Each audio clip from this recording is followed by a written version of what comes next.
చాట చెరుగుట్లో చాలా రకాలు ఉంటాయట కదా, మాకు నేర్పిస్తావా? నేర్పిస్తా. అయితే మా తోటి కూడా ఇద్దరిని కూడా పిలుస్తాము, ముగ్గురు కలిసి నేర్పి. ఓకేనా? రాజు, అన్విత ఒకసారి రండి, మనం నేర్చుకుందాం. వస్తున్నాం. దా కూర్చో. అత్తమ్మ చెప్తుందట, మనం విందామా? నేర్చుకొని మన పిల్లలకు నేర్పియచ్చు. Okay okay. చెరగత్తమ్మ చెప్పు.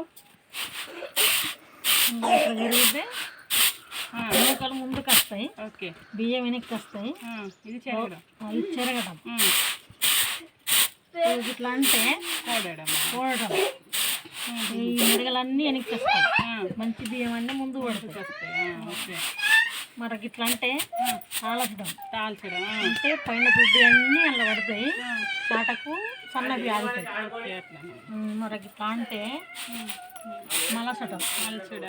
ఇట్లా అంటే అన్నీ కింద పడతాయి, దొడ్డు దొడ్డు రౌతులు అన్నీ వెనక్కి వస్తాయి. రాళ్ళు ఉంటే వెనక్కి వస్తాయి. మంచిగానే అప్పుడు అట్లనే వేసుకుంటారు కదా, దంచి చేసుకోవాలి కదా.